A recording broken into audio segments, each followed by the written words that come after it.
여호와께서 말씀하시되 오라 우리가 서로 변론하자. 너희의 죄가 주홍 같을지라도 눈과 같이 희어질 것이요 진홍같이 붉을지라도 양털같이 희게 되리라. 너희가 즐겨 순종하면 땅의 아름다운 소산을 먹을 것이요 너희가 거절하여 배반하면 칼에 삼켜지리라. 여호와의 입의 말씀이니라. 자, 오늘부터 함께 이사야 말씀을 쭉 나누게 될 텐데요. 이사야는 이 작은 복음서라 불리는 그러한 이 선지서입니다. 여기에 보면 예수님의 그 복음에 대해서 자세하게 예언되어 있습니다. 자, 하인리 법칙이라는 법칙이 있습니다. 그게 뭐냐 하면 하나의 대형 사고가 일어날 때 그 사고가 일어나기 전에 그와 관련된 수많은 여러 가지 사고와 또 징후들이 미리 일어난다는 것이죠. 이 말은 가벼운 재해나 또 실수가 있을 때 그 미리 적절한 조치를 취하면 큰 사고를 미리 예방할 수 있다는 그런 말입니다. 실패학이라는 하나의 이론을 만들어낸 도쿄대학교 히타무라 요타로 교수가 실패에는 좋은 실패와 나쁜 실패가 있다고 말을 합니다. 나쁜 실패는 어떠한 이 부주의나 오판, 이 잘못된 생각으로 인하여서 실수를 계속해서 반복하는 것이고, 또 반면에 좋은 실수라는 것은 새로운 일에 도전을 하고 그리고 성공과 발전을 하기 위해서 필요한 어떠한 일련의 실패를 의미하는 것입니다. 하지만 이 좋은 실패도 만약에 그것을 되돌아보지 아니하고 자세히 보지 않는다면 실패는 실패로밖에 끝나지 않을 수밖에 없습니다. 자, 이사야가 활동하던 시기 남유다는 우시아 왕이 나쁜 길을 향하여서 나쁜 실패를 계속해서 하고 있던 상황이었습니다. 한때는 하나님의 도우심으로 말미암아 큰 성공을 이룬 우시아 왕이었지만 그가 감사와 그리고 또 겸손의 길을 잃어버리자 그가 바로 오만의 길을 걸어갑니다. 그래서 말년에 일어난 사건을 성경에서는 다음과 같이 전합니다. 역대하 26장 16절 보면 그가 강성하였음에 그의 마음이 교만하여 악을 행하여 그의 하나님 여호와께 범죄하되 곧 여호와의 성전에 들어가서 향단에 분향하려 한지라 라고 기록됐습니다. 이게 무슨 말이냐면 하나님께 분향할 때 예배할 때는 이 구약시대 때는 오직 대제사장과 제사장들만이 그 예배를 집전을 하고 또 그렇게 분향을 해야 했습니다. 그런데 대제사장이 없이 또 제사장들이 없이 왕이 직접 그 일을 하려고 했던 것이죠. 그래서 대제사장이었던 아사랴는 급하게 80명의 제사장들과 함께 왕의 일을 막으려고 했습니다. 그러자 거기에서 왕은 물러서지 않고 너희들이 무엇인데 나의 길을 막으려 하느냐 하면서 화를 내며 역정을 냈던 것이죠. 그랬더니 결국 왕에게는 문둥병이 발병하게 되었습니다. 이러한 시기에 왕만 문제가 있었던 것이 아니라 온 이스라엘 백성들 전체에 문제가 있었던 것이죠. 그래서 22절, 23절을 보면 이렇게 기록되어 있습니다. 내 은은 찌꺼기가 되었고 내 포도주에는 물이 섞였도다. 내 고관들은 패역하여 도둑과 짝하며 다 뇌물을 사랑하며 예물을 구하며 고아를 위하여 신원하지 아니하며 과부의 송사를 수리하지 아니하는도다 하면서 온 백성들에게 있어서 문제가 있었던 시기였음을 우리가 성경 전체, 특별히 이사야 1장을 통하여서 우리가 알 수가 있는 것이죠. 한 예화가 있습니다. 독일에서 한 어린 소년이 있었습니다. 이 어린 소년은 아버지와 함께 유대교를 열심히 믿었던 소년이었습니다. 아버지는 가정을 위해서 헌신하였고 또 신앙을 잘 인도하였던 유대주의 그러한 아버지였던 것이죠. 그래서 온 가족들이 유대교 회당을 중심으로써 신앙생활을 하고 있었습니다. 그래서 이 소년은 아버지를 그 누구보다 더 존경을 하였고 아버지의 말씀에 순종하면서 신앙생활을 잘 하고 있었습니다. 그런데 이 소년이 10대가 되었을 때 아버지가 멀리 이사를 갑니다. 이 가족들은 독일에 살고 있었는데 이 독일에는 이 루터교가 주된 종교이죠. 기독교인데 루터교입니다. 그래서 이 이사 갔는데 유대교 회당은 없었고 대신에 이 루터교에 수많은 사람들이 다니고 있었던 상황이었습니다. 근데 어느 날 아버지가 이 루터교회로 가자는 것입니다. 그래서 이 아버지에게 말합니다. "아버지 왜 우리가 유대교인인데 왜 우리가 이 교회를 가야 됩니까?" 하니까 아버지가 하는 말이 "그렇게 하는 것이 사업에 더 유리하기 때문이야."라고 이렇게 말을 합니다. 소녀는 당황스러웠고 너무 혼란스러웠습니다. 그래서 그 순간 일순간 아버지에 대한 이 존경심은 사라지고 아버지에 대한 실망감만 생겼던 것이죠. 어떻게 사업을 이유로써 유대교를 버리고 그렇게 기독교로 전향할 수 있단 말인가? 결국 아버지에 대한 이러한 실망감은 분노로 바뀌게 되었습니다. 훗날 이 사람이 독일에서 영국으로 유학을 갑니다. 그리고 대형 도서관에서 책 한 권을 씁니다. 그 책 내용은 이런 것이죠. 기독교는 아편이다. 그리고 하나님 없이 살라라고 그 책은 그렇게 기록을 하고 있습니다. 그 소년이 바로 공상주의 이론을 만들었던 칼 마르크스입니다. 그리고 그가 쓴 책이 바로 자본론이죠. 여러분, 신앙은 세상의 그 어떤 것보다 더 중요하고 소중한 것입니다. 물질 때문에 자신의 신앙마저 버릴 수 있는 그러한 것은 절대 아닙니다. 그의 아버지가 선한 마음으로 기독교로 전향하였다면, 개종을 했더라면 가장 좋은 선택을 했을 뻔했습니다. 그러나 사업을 위해서 개종을 했다는 것은 좀 생각해야 될 부분이 있는 것이죠. 오늘 우리는 이사야 말씀을 통하여서 우리가 어떠한 신앙을 가져야 되는지, 또 하나님께 어떠한 반응을 보여야 되는지를 함께 나누고자 합니다. 말씀을 통하여서 한 주의 삶 가운데 큰 위로를 받으시기를 간절히 소망합니다. 세 개의 메시지인데요. 먼저는 하나님으로부터 도망가지 말아야 합니다라고 성경에서 말씀하고 있습니다. 고사성어에 이장패천이라는 말이 있습니다. 손바닥으로 하늘을 가린다는 것이죠. 그게 가려지겠습니까? 이와 비슷하게 장두놈이라는 이 사자성어도 있습니다. 머리는 감추었지만 꼬리는 노출되었다는 것이죠. 타조를 빗대어서 말한 것입니다. 타조가 어떠한 위험에 처하면 머리를 땅에 쳐박는답니다. 그리고 꼬리는 위로 드는데 바로 여기에서 나오는 말이 바로 장두놈이인데 영어에도 이러한 표현이 있습니다. 오스트리치 이펙트라 해서 타조 효과라는 것이 있습니다. 자, 여러분, 많은 사람들이 위기의 상황 속에서 진실을 숨기려고 합니다. 하지만 거짓의 실마리는 이미 다 드러나 있는 것입니다. 많은 사람들은 위기의 상황이 아니더라도 자신의 부끄러움을 아무도 모르게 감출 수 있다라고 생각을 합니다. 그러나 이것은 손바닥으로 하늘을 가리는 것과 마찬가지입니다. 예전에 미국에서는 워터게이트라는 큰 사건이 있었습니다.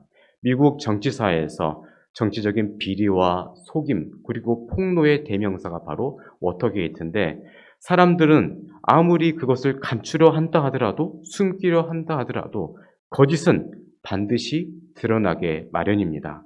우리는 하나님 앞에서 그 어떤 것도 숨길 수가 없습니다. 모든 것이 하나님 앞에서 벌거숭이처럼 그렇게 드러나 있는 것이죠. 그래서 히브리서 4장 13절에서는 다음처럼 말씀합니다. 지으신 것이 하나도 그 앞에 나타나지 않음이 없고 우리의 결산을 받으실 이의 눈앞에 만물이 벌거벗은 것 같이 드러나느니라 입니다.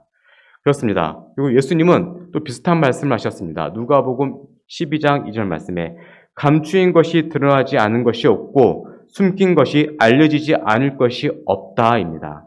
여러분, 우리는 언젠가 하나님 앞에 결산한 날이 있다는 것을 알아야 될 것입니다. 우리의 모든 것은 다 하나님 앞에서 드러나게 되어 있습니다. 오늘 우리가 읽은 본문의 내용은 법정에 대한 이미지와 같습니다. 마치 재판관 앞에서 죄인이 서 있듯이 죄인인 우리가 하나님 앞에 나와야 한다라고 성경 말씀을 하고 있습니다.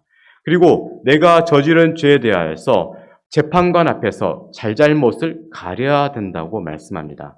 그렇게 잘잘못을 가리다 보면 죄인인 우리가 저절로 회개하게 되고 하나님 앞에 고개를 숙이게 되어 있다라고 오늘 성경 말씀은 그렇게 우리에게 교훈하고 있습니다.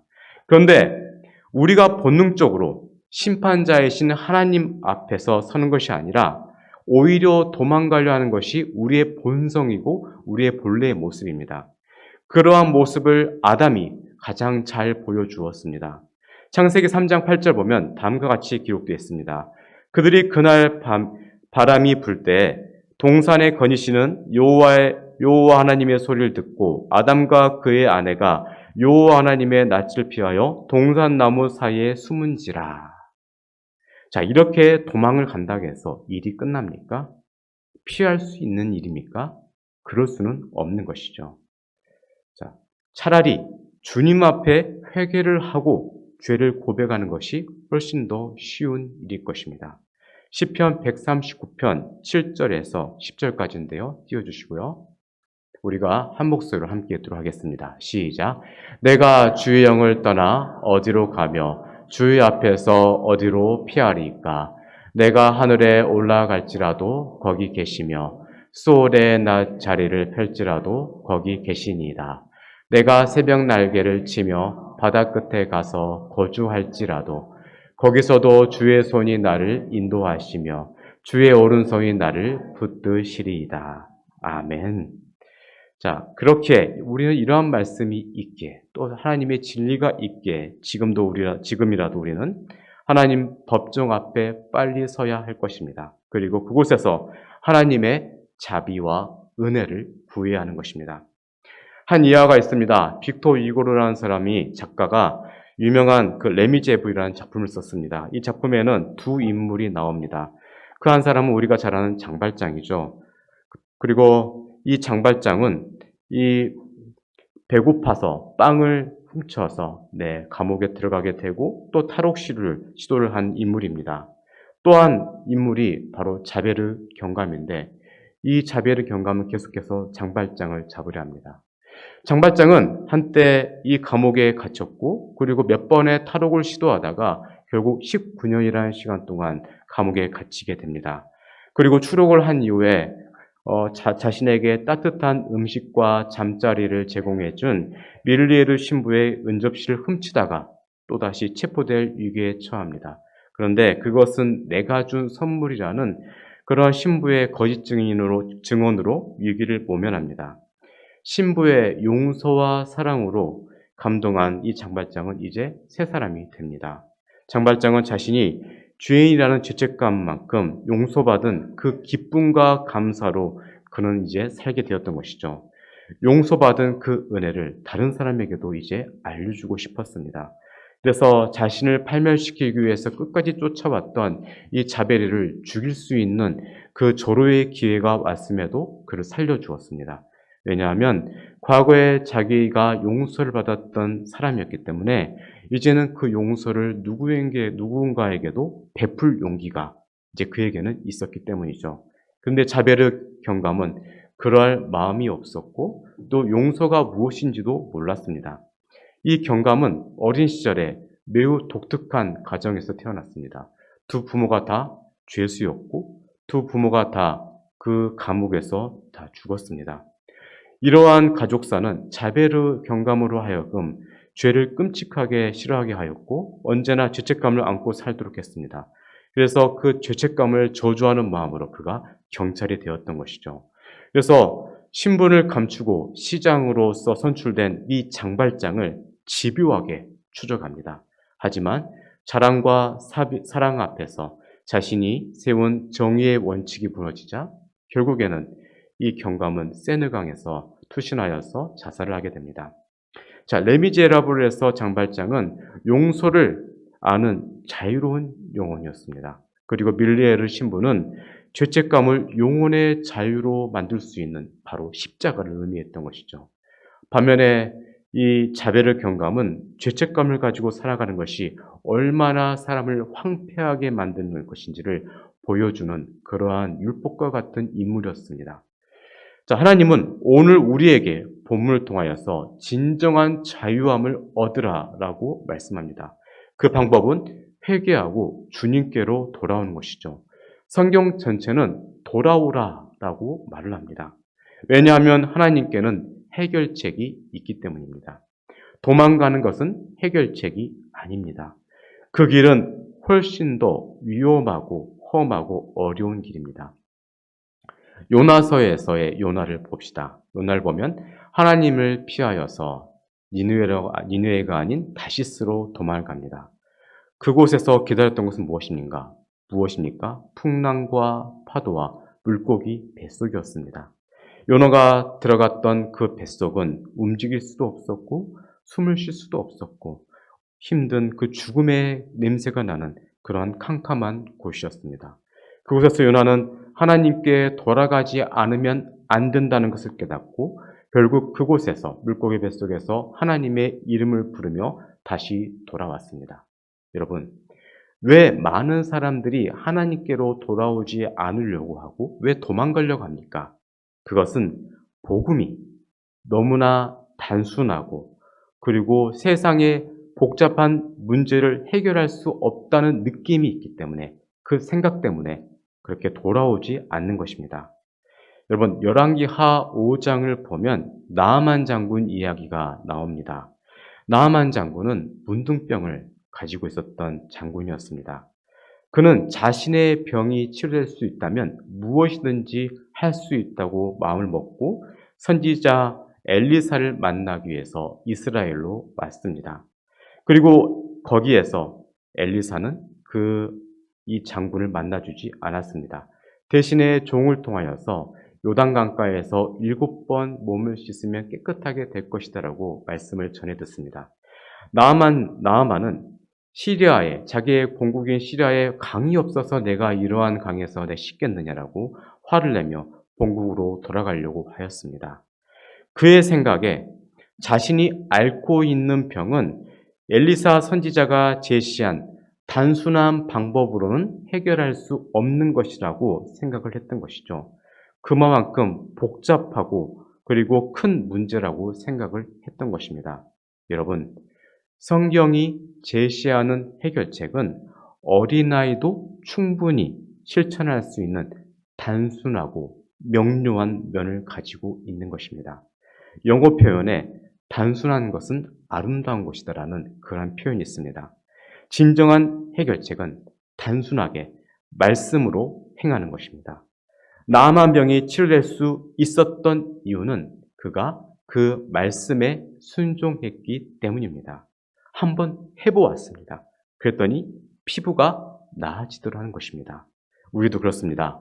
어떠한 문제가 있을 때, 내 삶에 해결되지 않는 것들이 있을 때, 어떤 고민이 있을 때 우리는 회개하고 주님께 돌아오면 되는 것입니다.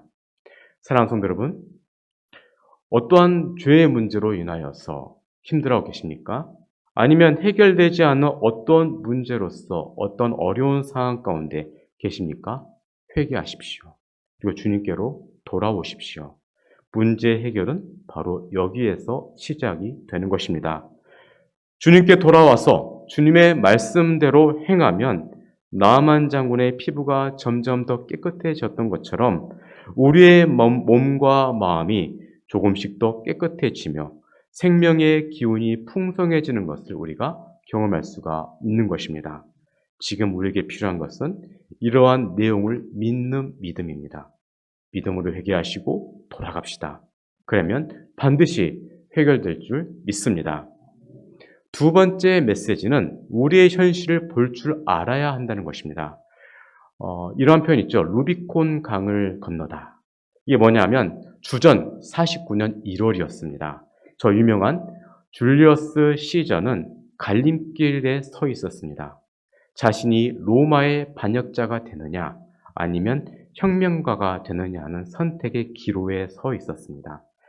시저는 갈리아 지역을 성공적으로 정복하고 로마로 돌아가서 이제 집정관으로서 취임할 예정이었습니다. 그런데 시저보다 폼페이오스를 더 선호했던 원로원은 그가 무장 해제를 하고 로마로 돌아오기로 결정을 내려버립니다. 여기에 대해 시저는 자신의 라이벌 폼페이오스와 함께 동시에 군사 지휘권을 내려놓자라고 요청합니다. 그런데 여기에 대해서 원로원은 최종적으로 거부를 합니다. 그래서 1월 10일 날 그는 1개의 군단을 거느리고 갈리아 지역과 로마의 경계상을 흐르는 이 루비콘 강을 건너면서 유명한 말을 합니다. 전우들이여, 이 강을 건너면 세상이 바뀐다. 그러나 이 강을 건너지 않으면 우리는 멸망한다. 주사위는 던져졌다. 진격하라. 자, 이렇게 해서 시저는 폼페이우스를 제압을 하고 그 유명한 로마의 기초를 놓는 발판을 만들게 됩니다. 그래서 루비콘 강을 건너다라는 말은 어떤 중요한 결단을 내린다는 표현을 쓸 때 이렇게 표현합니다. 인생을 살다 보면 이러한 루비콘을 건너는 이 콘 강을 건너는 순간을 직면하게 됩니다.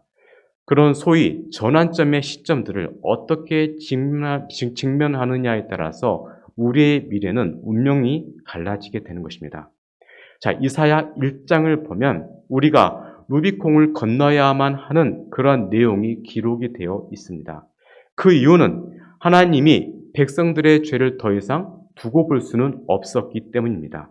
1장에서는 이스라엘 백성들이 당면에 있던 여러 가지 죄악의 실체가 드러납니다. 특별히 21절 이하를 보면 여러 죄악들이 지적됩니다. 한때는 정의와 공의로 가득했던 백성들이 이제는 우상으로 가득하게 되었고 부패와 타락으로 모습이 바뀌게 된 그들의 모습이 있다는 것입니다. 그래서 하나님은 이러한 백성들의 모습을 보시면서 마음 아파하시고 백성들에 대한 심판을 시작하시는 내용이 후반부에는 기록이 되어 있습니다. 결국 이렇게 심판을 받음으로써 백성들의 삶을 오염시켰던 불순물들을 이것들을 빠지게 하는 것입니다. 그리하면서 백성들은 더욱 성숙한 모습으로 변화가 되는 것입니다. 욥기서를 보면 욥은 하나님을 뵙고 싶었습니다. 하나님, 지금 도대체 어디에 계십니까? 애타게 찾습니다.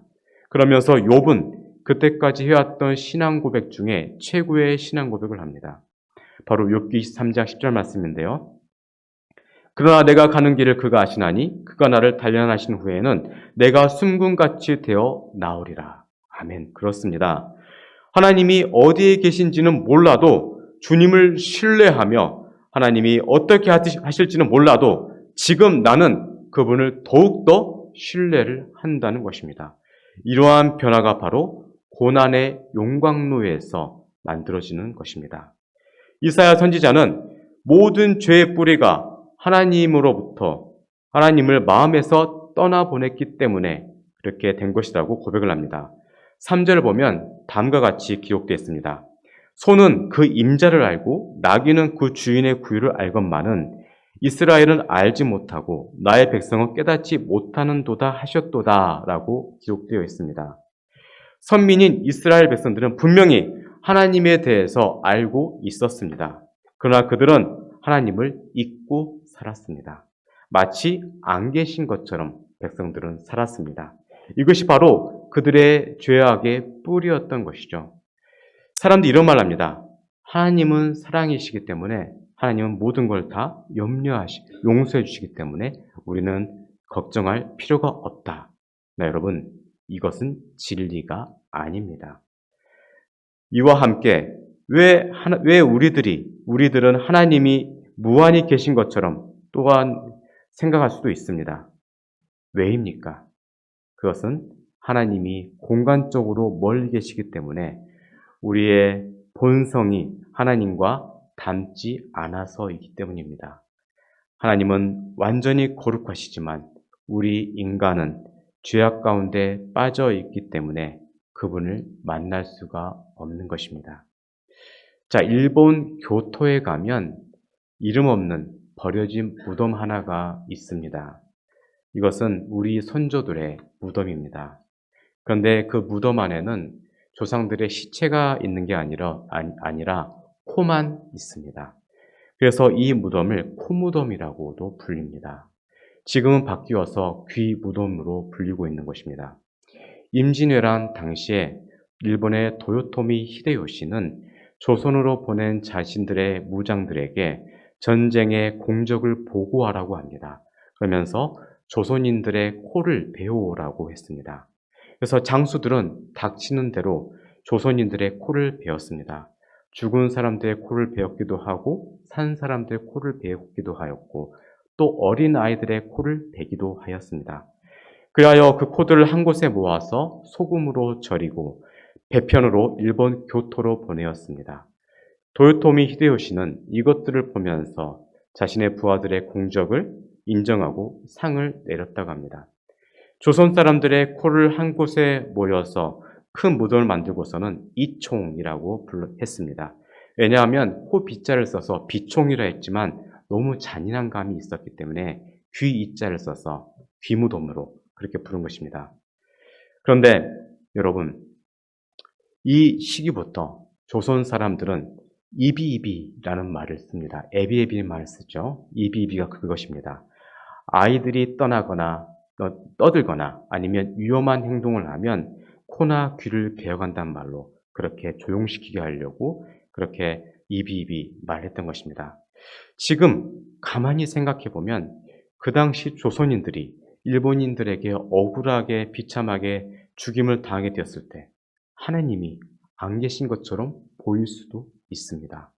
하나님이 계셨더라면 약소 민족이었던 우리 조선인들을 왜 그렇게 돌봐주지 않았을까? 왜 그때 이 민족을 보호해주지 않고 일본 사람들을 심판하지 않으셨을까라는 생각이 들 수도 있습니다.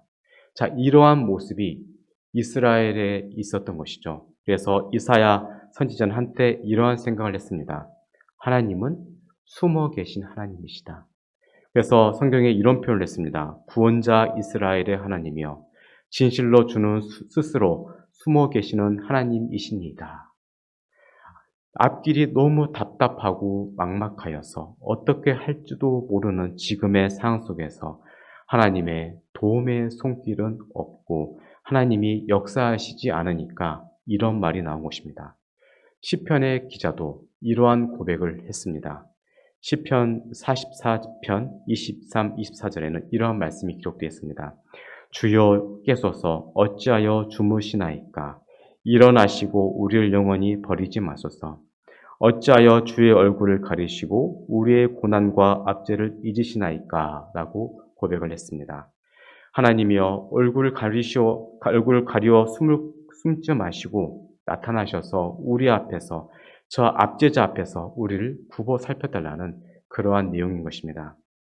여기에 대하여서 이사야 선지자는 1장에서 이스라엘 백성들이 그렇게 될 수밖에 없었던 상황에 대하여서 세 가지로 설명을 합니다. 먼저는 그들이 여호와 하나님을 버렸기 때문이고, 두 번째로는 이스라엘의 거룩하신 분을 업신여겼기 때문입니다.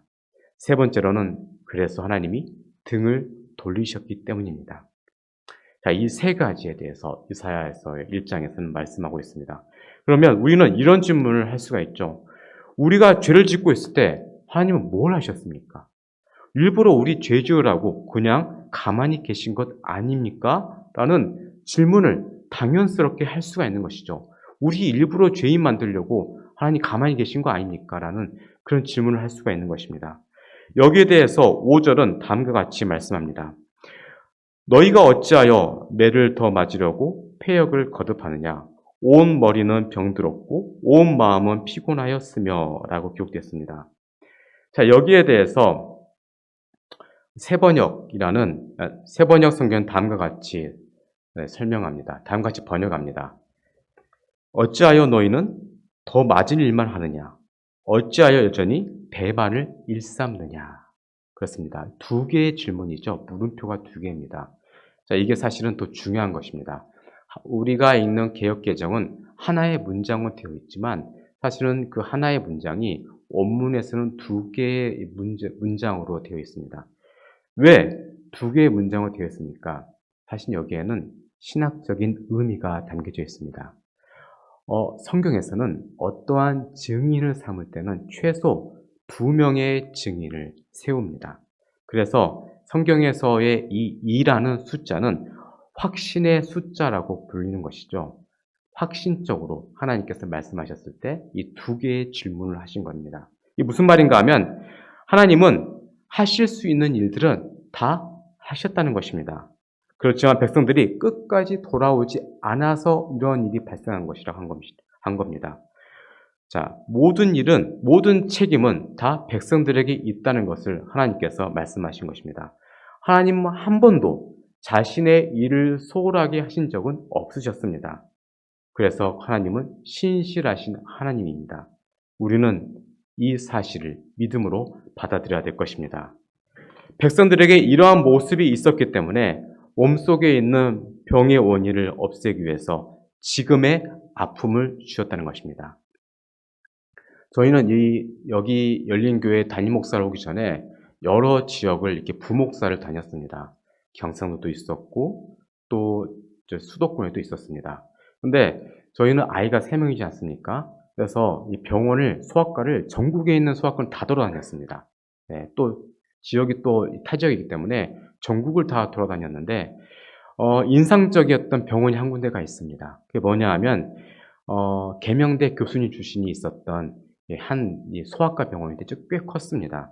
그래서 대부분은 페이 닥터 분들이 진료를 보시고 이 교수 출신 원장님은 가끔씩 시간 내셔서 이렇게 진료를 보셨는데 이 원장님하고 이렇게 진료 상담하면 좀 길게 봅니다.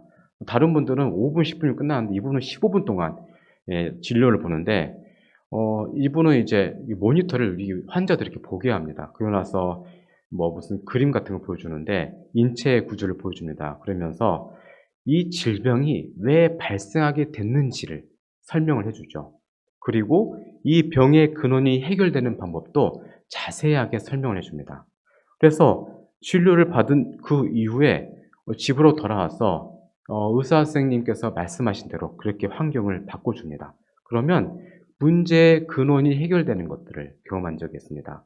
자, 우리도 그렇습니다. 이사야서 1장은 문제의 근원을 말씀하는 것입니다. 바로 백성들의 죄가 그 문제의 근원이라는 것입니다. 사랑하는 성도 여러분, 인생에 여러 가지 문제가 있습니까? 문제의 근원을 찾아서 본질적인 뿌리를 뽑아냅시다. 그 본질이 무엇입니까? 바로 죄입니다. 죄를 고백하고 하나님께로 돌아갑시다. 그리하면 하나님과의 관계가 원만하게 회복될 줄 믿습니다. 세 번째 메시지입니다. 하나님과의 변론에 응답해야 합니다라는 메시지입니다. 마태복음 13장을 보면 씨 뿌리는 비유가 나옵니다. 여기에 보면 4가지의 이 밭의 비유가 나오는데 먼저는 길가에 뿌리운 것입니다. 이것은 밭이 아니기 때문에 새가 와서 아니면 짐승들이 와서 이 씨를 다 먹습니다.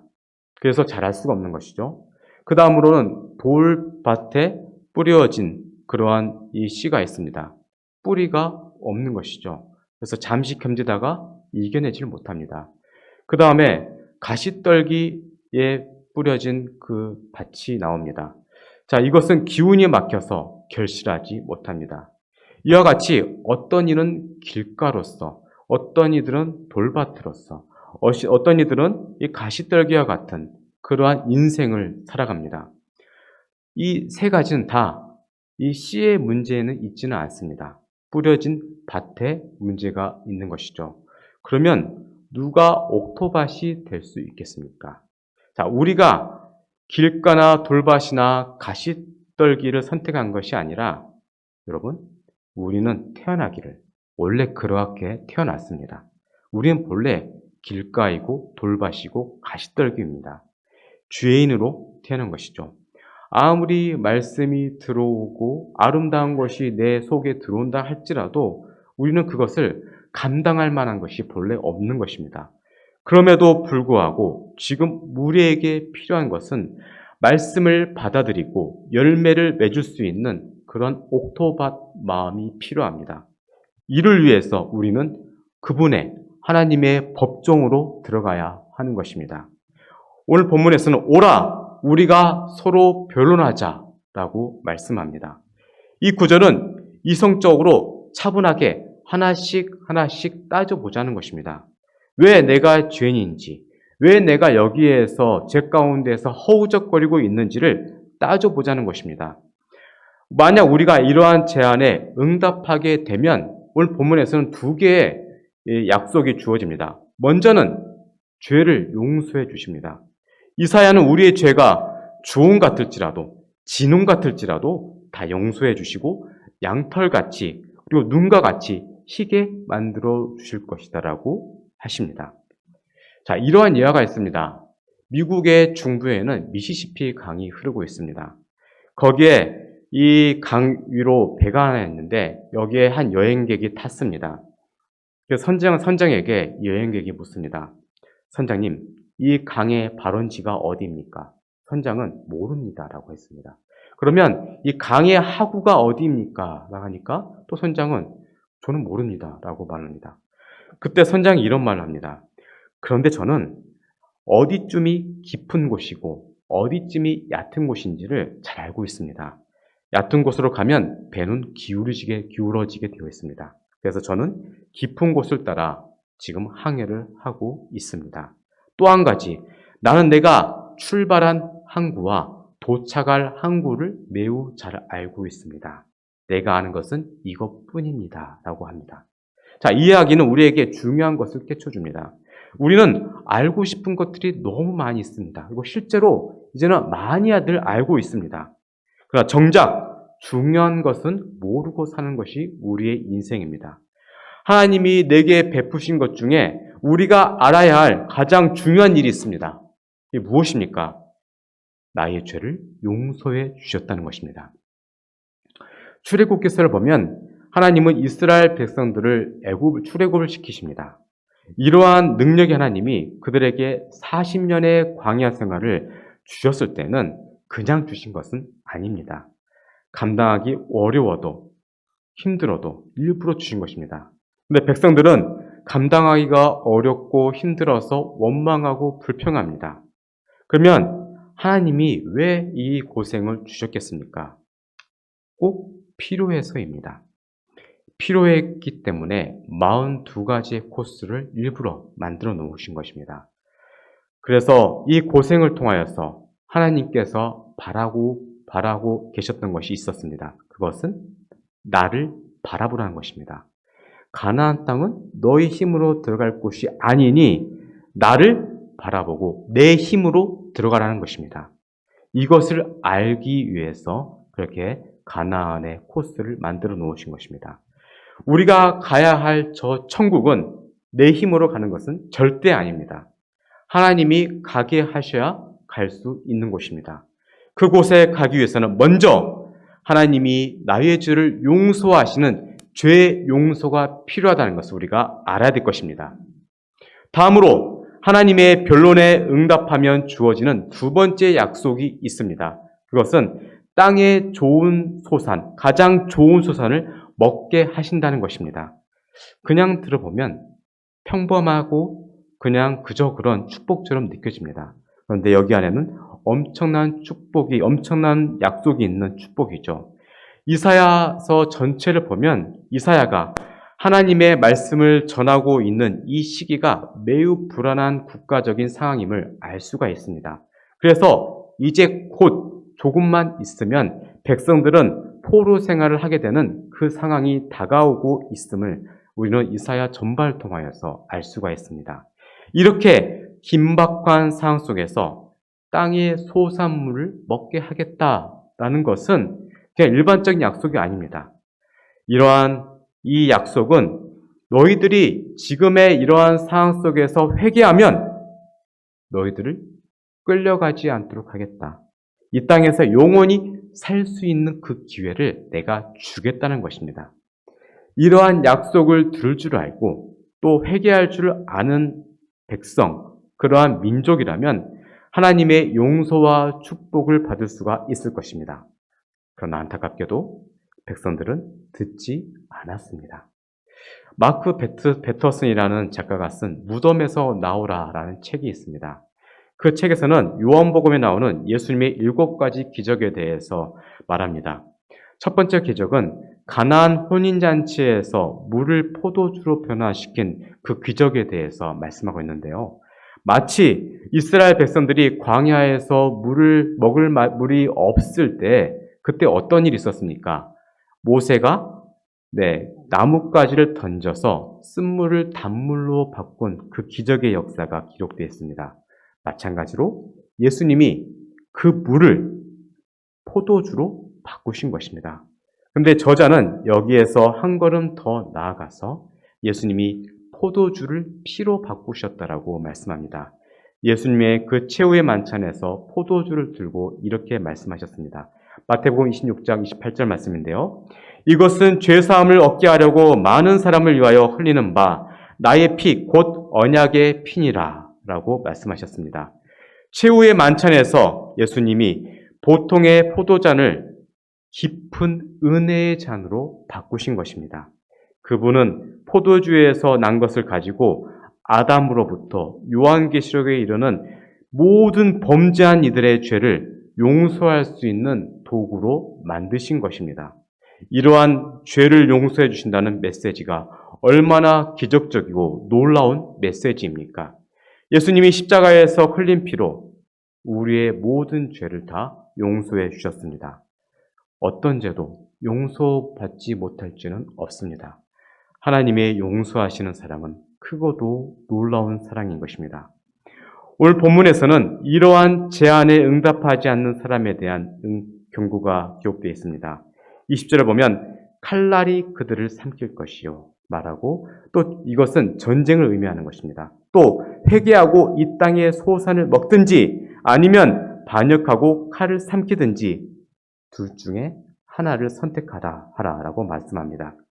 이 사연 이후에 이러한 말씀은 여호와께서 친히 말씀한 것이니라 하면서 본문을 마무리하고 있습니다. 사랑하는 성도 여러분, 여러분은 어떠한 선택을 하십니까? 생명의 길을 선택하셨습니까? 아니면 죽는 길을 선택하셨습니까? 여러분들 모두가 좋은 길, 또 살리는 길을 선택하셨으리라 믿습니다. 우리는 어쨌든 그분의 변론에 응답해야 할 것입니다. 중간지대는 없습니다. 회색지대는 없는 것이죠. 그렇기 때문에 언제나 하나님의 말씀에 순종하면서 생명의 길로 걸어가시는 모든 성도님들이 되시길 주의 이름으로 축원드립니다. 기도하겠습니다. 우리와 교제하길 원하시고 우리를 회복시키기를 원하신 하나님, 우리의 인생이 하나님이 아니면 안 됨을 고백합니다. 오늘 우리와 함께 나누었던 그 말씀대로 오늘 우리가 주님의 죄사함을 받길 원합니다. 주님이 주시는 땅의 소산을 먹길 원합니다. 우리가 언제나 살리는 길, 생명의 길을 가기 원합니다. 때로는 주님이 인도하심으로 고난의 길을 간다 할지라도 불평하지 않게 하시고 감사함으로 주께 영광되는 그러한 인생을 살게 하여 주옵소서. 감사드리며 예수님 이름으로 기도드렸습니다. 아멘.